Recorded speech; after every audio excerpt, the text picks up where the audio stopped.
Praise the Lord. सभी लोगों को जय मसीह की। मसीह ज्ञान ज्योति चैनल में आपका स्वागत है। जो भी इस चैनल से नए बहन भाई जुड़े हैं, चैनल को सब्सक्राइब करना, बेल आइकन दबाना ना भूलें, जिससे अगली वीडियो की नोटिफिकेशन आपके पास पहुंचती रहे। मैं आपका भाई विनोद कुमार मसीह। मेरा आज का विषय है परमेश्वर किन लोगों की प्रार्थना को सुनते हैं। हम कैसे प्रार्थना करें कि परमेश्वर सुनकर जवाब दे।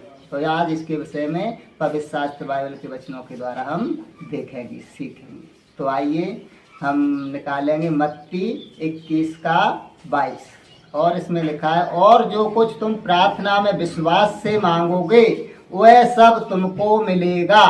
यानी कि वचन कह रहा है, प्रभु यीशु मसीह सिखा रहे हैं अपने चेलों को, और जो कुछ तुम प्रार्थना में विश्वास से मांगोगे वो तुमको मिलेगा। यानी कि हमें प्रार्थना करनी है तो एक विश्वास के साथ करनी है। हमें पूरा भरोसा रख कर करनी है कि जो हम प्रार्थना कर रहे हैं वो वैसा परमेश्वर से हमें मिल जाएगा। तो हमें कैसे प्रार्थना करनी है? विश्वास के साथ प्रार्थना को करना है। परमेश्वर पर विश्वास करके हमें प्रार्थना करनी है कि जो हम प्रार्थना कर रहे हैं वो हमें मिल जाएगा। आइए हम अगला वचन देखेंगे, दूसरा इतिहास 7:14। उसमें वचन कहता है, तब यदि मेरी प्रजा के लोग जो मेरे कहलाते हैं दीन होकर प्रार्थना करें और मेरे दर्शन के खोजी होकर अपनी बुरी चाल से फिरें, तब मैं स्वर्ग से सुनकर उनके पाप क्षमा करूंगा और उनके देश को ज्यों का त्यों कर दूंगा। यानी कि इस वचन में परमेश्वर कह रहे हैं कि मेरी प्रजा के लोग दीन होकर प्रार्थना करें। कैसे प्रार्थना करें? हमें बड़ी दीनता से, नम्रता से, गिड़गिड़ाकर, रोते पीटते हुए परमेश्वर से प्रार्थना करनी चाहिए। और वचन कहता, मेरे दर्शन के खोजी होकर मेरी ओर फिरें और अपनी बुरी चाल को दूर करें। कहने का मतलब है परमेश्वर का खोजी बनना है, परमेश्वर को ढूंढना है। हम परमेश्वर के खोजी बनकर अपनी बुरी चाल से फिरें और तब परमेश्वर स्वर्ग से सुनकर हमारी प्रार्थना को सुनता है और क्या करता है? हमारी प्रार्थनाओं का जवाब देता है। कब? जब हम दीन होकर प्रार्थना करते हैं, नम्र होकर प्रार्थना करते हैं, अब परमेश्वर को खोजकर बुरी चाल से फिरते हैं, तो परमेश्वर हमारी प्रार्थनाओं को सुनते हैं। हालेलुया। अगला वचन देखेंगे, यूहन्ना 9:31। हम जानते हैं कि परमेश्वर पापियों की प्रार्थना को नहीं सुनता, परंतु यदि कोई परमेश्वर का भक्त हो और उसकी इच्छा पर चलता हो तो वह उसकी सुनता है। परमेश्वर यहाँ कह रहे हैं कि प्रभु यीशु मसीह यहाँ पर कह रहे हैं कि परमेश्वर धर्मियों पापियों की प्रार्थना को नहीं सुनता है। कहने का मतलब है, जो पापी लोग हैं, जिनके कार्य बुरे हैं, जिनके जीवन में बुराई है, पाप है, वो प्रभु से प्रार्थना कर रहे हैं, प्रभु हमें ये मिल जाए, वो मिल जाए, ये दे दे, वो दे दे। लेकिन परमेश्वर जो अधर्मी लोग हैं, पापी लोग हैं, ऐसे लोगों की प्रार्थना को नहीं सुनते हैं। ऐसे लोगों की प्रार्थना को सुनते हैं परमेश्वर का भक्त हो, यानी कि परमेश्वर की भक्ति करता हो और उसकी इच्छा पर चलता हो। कहने का मतलब उसकी इच्छा पर चलता हो, उसकी आज्ञा वचनों पर चलता हो, उसकी आज्ञा वचनों को मानता हो, उसके हुक्म को मानता हो। ऐसे लोगों की परमेश्वर प्रार्थना सुनता है, जो उसकी आज्ञा और वचनों में चलते हैं, जो परमेश्वर की सेवा करते हैं, उसकी आज्ञाओं को मानते हैं, सत्य मार्ग पर चलते हैं। परमेश्वर ऐसे लोगों की प्रार्थनाओं को सुनते हैं। हमें भी ऐसे ही प्रार्थना करनी चाहिए। हमें अपने सारे जो भी जीवन में बुराइयां हैं उनको दूर करके और परमेश्वर में आकर हमें और सारी बुराइयों को दूर करके हमें शुद्ध पवित्र होकर परमेश्वर के सम्मुख आना चाहिए, ताकि परमेश्वर हमारी प्रार्थना को सुने। हमारा जीवन कैसा हो? एक धार्मिकता का जीवन हो, जिससे हम भी धर्मी बने और परमेश्वर हमारी प्रार्थना को सुने। आइए हम अगला वचन देखेंगे, लूका 18:1 में लिखा, फिर उसने इसके विषय में कहा, नित्य प्रार्थना कर और हियाव न छोड़ना। यानी कि परमेश्वर का वचन कहता है कि हमें नित्य प्रार्थना करते रहना चाहिए, हमें दिन रात प्रार्थना करते रहना चाहिए, हमें हमेशा मन में प्रार्थना करते रहना चाहिए। जो कुछ भी हमारी समस्या है, विषय है, उसके बारे में परमेश्वर से कैसे करना, बार बार कहना, प्रभु ये हमारी ये समस्या दूर हो, या जो कुछ आप मांग रहे हैं प्रभु हमें ये दे, ये प्रभु हमें दे, ऐसा हमारे लिए कर।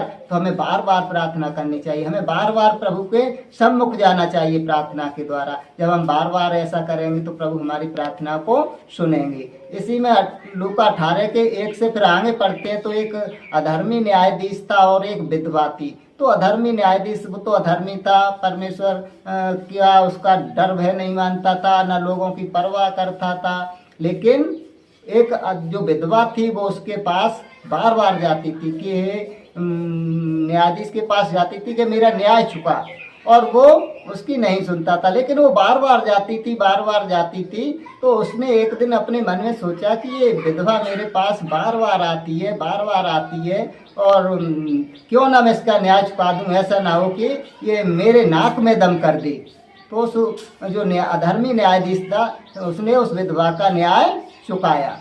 उसके बाद प्रभु यीशु मसीह कहते हैं कि जब उस अधर्मी न्यायाधीश ने विधवा का न्याय चुकाया तो तुम मुझे देर रात पुकारते हो, मैं तुम्हारा न्याय क्यों न चुकाऊंगा। तो कहने का मतलब है हमें प्रभु के पास निरंतर जाना चाहिए, देर रात पुकारना चाहिए, उसकी शरण में, उसकी उपस्थिति में जाकर हमें बार बार प्रार्थना करनी चाहिए। हमें दिन में जितना भी समय मिले 2-4 बार, उतनी बार परमेश्वर की शरण में जाकर प्रार्थना को करते रहना चाहिए, ताकि हम जो कुछ मांगे वो हमें मिल जाए। हालेलुया। अगला वचन देखेंगे हम, नीति वचन 15:29। परमेश्वर दुष्ट से दूर रहता है परंतु धर्मियों की प्रार्थना को सुनता है। परमेश्वर का वचन इसमें कह रहा है कि परमेश्वर दुष्ट से दूर रहता है। जो दुष्ट लोग हैं, बुरे लोग हैं, ऐसे लोगों को परमेश्वर दूर रहता है। जिनके जीवन में बुराई है, पाप है, छल है, कपट है, ईर्ष्या, जलन है, ऐसे लोगों से परमेश्वर दूर रहता है, परंतु धर्मियों की प्रार्थना को सुनता है। परमेश्वर का वचन यह कह रहा है, परमेश्वर का वचन हमें यह सिखाता है कि वह धर्मियों की प्रार्थना को सुनता है। तो हमें धर्मी बनना चाहिए। जब हम धर्मी बनेंगे, जब प्रभु धर्मी कैसे बनेंगे, जब हम प्रभु के आज्ञा वचनों पर चलेंगे, उसके डर भय में रहेंगे, हमारा जीवन पवित्रता की ओर बढ़ता जाएगा, हम भले कार्य करेंगे, धर्म के कार्य करेंगे, तो परमेश्वर हमारी प्रार्थना को सुनेंगे। हालेलुया। और आइए अगला वचन देखते हैं हम 15:7। यदि तुम मुझ में बने रहो और मेरा वचन तुम में बना रहे तो जो चाहो मांगो और वह तुम्हारे लिए हो जाएगा। वचन यह कह रहा है, यदि तुम मुझ में बने रहो। हम किस में बने रहें? परमेश्वर में बने रहें, प्रभु में बने रहें। परमेश्वर का वचन कह रहा है, यदि तुम मुझ में बने रहो, तो हम परमेश्वर में बने रहें, उसकी प्रार्थना में बने रहें, उसकी आज्ञाकारिता में बने रहें। और आगे वचन कहता है, और वचन तुम में बना रहे, यानी कि हम प्रभु में बने रहें, प्रभु का वचन हम में बना रहे, प्रभु का वचन हम में बना रहे, तो जो चाहो मांगो और वह तुम्हारे लिए हो जाएगा। कब होगा? जब हम मांगेंगे। कब होगा? जब हम प्रभु में बने रहेंगे, प्रभु का वचन हम में बना रहेगा, हम उसकी आज्ञाकारिता में चलेंगे, उसके वचन के अनुसार चलेंगे, तो जो हम मांगेंगे वो हमारे लिए हो जाएगा। तो हमें प्रभु में बने रहना चाहिए, प्रभु का वचन हम में बना रहना चाहिए, तब हम जो प्रार्थना करेंगे वो हमारे लिए हो जाएगा। जो हम प्रभु से मांगेंगे वो हमें मिल जाएगा। कब? जब हम प्रभु में बने रहेंगे, प्रभु का वचन हम में बना रहेगा, तब प्रभु हमारी प्रार्थना को सुनेंगे। हालेलुया। अगला वचन देखेंगे हम, 1 यूहन्ना 3:22।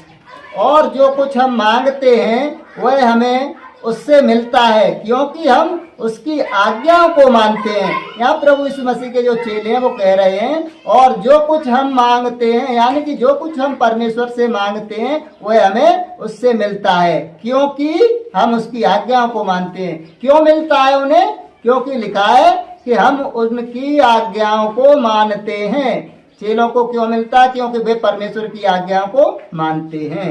तो हमें परमेश्वर से कब मिलता है? कि जब हम उसकी आज्ञाओं को मानते हैं, उसके मार्गों पर चलते हैं, हम धर्म भलाई के कार्य करते हैं, हम एक भले शुद्ध इंसान बन जाते हैं, हम प्रभु में बने रहते हैं, प्रभु का वचन हम में बना रहता है, तब हम जो प्रभु से मांगते हैं वो हमें मिलता है। तो आज का मेरा यही संदेश था मेरे बहन भाइयों, और सभी संदेश सुनने वालों को प्रभु बहुत आयत से आशीष दे। हालेलुया। सभी को जय मसीह।